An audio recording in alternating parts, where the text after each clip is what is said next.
कुछ एमसी की प्रभु जी आप सबको बहुत सारी आशीष और बरकत दे। प्रभु जी आपको ब्लेस करें। आज ना सब लोगों की दौड़ लगी है सफल होने में। मैं सफल होना चाहता हूँ, मैं बड़ा बनना चाहता हूँ, मैं ऐसे करके मेरे पास बहुत सारा पैसा हो, हर एक चीज़ मेरे पास हो। आज बड़े लोग हैं जो डेली निकल जाते हैं, शाम को घर आते हैं, इसी दौड़ में वो भाग दौड़ कर रहे हैं। लेकिन आज मैं आपको बोलना चाहता हूँ सफलता कैसे मिलती है, ब्लेसिंग जीवन में कैसे आती है, बरकत कैसे आती है मेरे बहन और भाइयों। क्योंकि जब हम वचन में पढ़ के देखते हैं, मूसा था, मूसा ने मिस्र की गुलामी से सारे इस्राएली लोगों को जब बाहर निकाल दिया, मूसा की मौत होगी और मूसा के बाद एक उसका चेला था जिसका नाम था योशुआ। अभी योशुआ बहुत ही डरा हुआ था। योशुआ ऐसे करके बोलता था, सोचता था मैं कैसे लोगों के संग चलूंगा, कैसे इनको मैं लेके जाऊंगा आगे, कैसे इनको मैं आगे बढ़ाऊंगा। ये 6-7 लाख लोग हैं, इनको मैं कैसे लेके जाऊंगा, क्या ये लोग मेरी बातों को सुनेंगे। मेरे बहन और भाइयों, वहां पर क्या हुआ, प्रभु का एक वचन उसके पास आया। प्रभु ने उसको बोला ना डर, मैं तेरे अंग संग हूं। और बोलता ना तू इस वचन से राइट मुड़ना, ना इस वचन से लेफ्ट मुड़ना। बोलता ये व्यवस्था की पुस्तक तेरे कानों से, तेरे दिल से, तेरे मन से कभी भी अलग ना हो। बोलता जिस जगह पर तू जाएगा, बोलता जिधर भी तू जाएगा, हर एक जगह तू सफल होगा और बोलता तू प्रभावशाली बनेगा। लेकिन कैसे, प्रभु ने सबसे पहले उसके लिए एक कंडीशन रखी। वो कंडीशन क्या है थी, बोलता सबसे पहले ना तू वचन से राइट मुड़ना, ना तू लेफ्ट मुड़ना। जो मैंने तेरे को वचन बोले, बोलता जो इस व्यवस्था की पुस्तक में वचन लिखे, बोलता उसके अनुसार करना। आज बड़े लोग बोलते हैं अरे मेरी ना बहुत ज्यादा सिफारिश है, मैं बड़े बड़े लोगों से बड़ा मिलता जुलता हूं, अरे मेरी तो बड़ी एजुकेशन है, मेरे लिए सब काम सफल हो जाएंगे। आज उनको ना अपने ऊपर ज्यादा अहंकार होता है, अपने ऊपर बड़ा ऐसे करके ज्यादा होता है कि मैं सब कुछ कर सकता हूं। लेकिन मैं आपको बोलता हूं, अगर आपके पास वचन नहीं है आप सफल नहीं हो सकते। अगर आपके पास वचन नहीं है आप प्रभावशाली नहीं बन सकते। और रास्ते में चले जा रहे थे, आगे यरीहो की दीवार आ गई। मेरे बहन और भाइयों, यहोशुआ ने कैसे वो दीवार को गिराया, जो परमेश्वर का वचन आया, जैसे परमेश्वर ने उनको करने के लिए बोला। अगर प्रभु ने बोला इस दीवार के तुमने चक्कर लगाने हैं और पूरी ऊंची आवाज से बोलना है, मेरे बहन और भाइयों देखो वो दीवार गिर गई। लेकिन कैसे होता है, जब वो वचन पे खड़ा रहा, जब उसने वचनों को माना, जो परमेश्वर की व्यवस्था, जो परमेश्वर की वाणी उसको बोलती थी, उसने वही किया।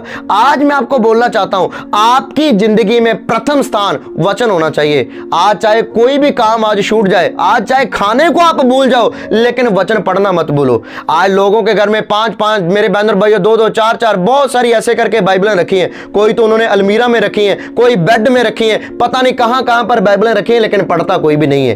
आपकी जिंदगी में प्रथम स्थान वचन होना चाहिए। जब आप वचन को पढ़ते हो, वचन को सुनते हो और वचन को फॉलो करते हो, आप सफल होते हो, आप प्रभावशाली बनते हो। मेरे बहन और भाइयों, ऐसा ही था। जब हम पढ़ के देखते हैं, देखो भजन संहिता उसका 33 अध्याय में वहां पर लिखा, प्रभु ने जितना भी आकाश मंडल है सबको अपने वचन से बनाया, और जितनी भी पूरी जनगणना है इसको अपने श्वास से बनाया। उसने पूरे आकाश मंडल को, जितनी भी पृथ्वी में चीजें हैं, उसने वचन से बनाया। वचन ही सब कुछ है। जब आप वचन को मानते हो, वचन को पढ़ते हो, वचन को सुनते हो, मेरे बहन और भाइयों, बीमारी आपके पास नहीं आती। क्योंकि निर्गमन की पुस्तक उसका 15 अध्याय 26 वचन में क्या लिखा, बोलता अगर तू तन मन से मेरे वचन को सुनेगा, तन मन से पूरी रीझ से मेरी व्यवस्था को मानेगा, मेरी ऐसे करके वाणी को सुनेगा, उसके अनुसार करेगा, बोलता जो बीमारियां मैंने मिस्रियों के ऊपर डाली हैं वो तेरे ऊपर नहीं डालेगा। इसका मतलब क्या है, वचन जब हम पढ़ते हैं, वचन जब सुनते हैं और वचन जब मानते हैं, और बीमारियां हमारे पास नहीं आती। क्योंकि जब हम यूहन्ना की इंजील उसका 15 अध्याय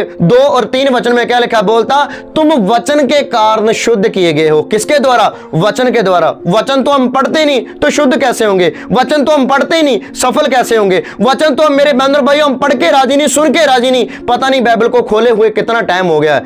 आपकी जिंदगी में अगर आप बड़े बनना चाहते हो, बीमारियों से फ्री होना चाहते हो, आज जॉब को पाना चाहते हो, आज सक्सेस हासिल करना चाहते हो, प्रभावशाली बनना चाहते हो, वचन पढ़ना स्टार्ट करो। आज सुबह घर से बाहर निकलते हो, वचन पढ़ के बाहर निकलो। रात को सोने लगते हो, वचन पढ़ो। मेरे बहन और भाइयों, आज बाकी काम आपको भूल जाने चाहिए, लेकिन वचन आपको भूलना नहीं चाहिए। मैं ये क्यों आपको बातें बोल रहा हूं, क्योंकि व्यवस्था वर्ण जब हम वचन को पढ़ के देखते हैं, वहां पर लिखा, प्रभु ने बोला ये व्यवस्था की बातें अपने बच्चों को उठते समय, उनको बैठते समय, रास्ते में चलते समय, और बोलता जब तुम सोने लगो बेड के ऊपर भी अपने बच्चों को ये व्यवस्था की बातें सिखाओ। बोलता फिर देखना ऐसे करके तुम्हारे ऊपर बहुत सी अपरंपार बरकतें पड़ेंगी। लेकिन कैसे? जब तुम अपने बच्चों को भी ये बाणी को सिखाओगे। अरे हमने नहीं सीखा, हमने नहीं पढ़ा, तो बच्चों को कैसे बताएंगे? हम नहीं बाइबल पढ़ते, हमारी बाइबल पता नहीं किधर पड़ी है, हमारी जिंदगी में प्रथम स्थान वचन नहीं है, तो मेरे बहन और भाइयों कैसे आप आगे बढ़ोगे? अगर आज आगे बढ़ना चाहते हो,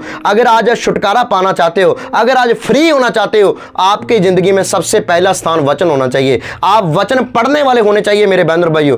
और ये क्यों बातें मैं आपको बोलता हूं, ये डेली सुबह 6 बजे 6:30 बजे मीटिंग आती है। डेली वचन को सुनो, ये आत्मिक फल के ऊपर डेली मन्ना खाया करो। जब आप मन्ना खाते हो मेरे बहन और भाइयों, जब आप दूसरी चीजें खाते हो, फूड खाते हो, वो आपको शरीर को लगता है ना, जब आप ये वाला मन्ना खाओगे, वचन का मन्ना खाओगे, आपके शरीर को भी लगेगा और आपकी आत्मा को भी लगेगा। बीमारी कोई भी आपके पास नहीं आएगी। दुष्ट आत्मा मेरे बहन और भाइयों 100-100 किलोमीटर तक आपको छोड़ करके भागेंगी। लेकिन पहला स्थान अपनी जिंदगी में वचन रखो। जो सूबेदार आया था उसको भी पता था वचन के अंदर कितनी पावर है। प्रभु, उसका नौकर बीमार हो गया था, प्रभु यीशु को आकर बोलता है, प्रभु जी तू सिर्फ एक वचन कर दे, मेरा नौकर इतनी दूर है, वो चंगा हो जाएगा। लेकिन किससे? सिर्फ वचन से। प्रभु यीशु के पास जितने भी रोगी आए, प्रभु ने सिर्फ अपने मुंह से वचन बोले। सिर्फ आप लाजर को जिंदा किया, अपने मुंह से वचन बोले। आपकी जिंदगी में वचन होगा, आप बड़े बनोगे, सक्सेस हासिल करोगे और प्रभावशाली बनोगे। ज्यादा से ज्यादा इस मीटिंग को शेयर करो। प्रभु जी आपको बहुत सारी आशीष और बरकत दें। सबको जय मसीह की।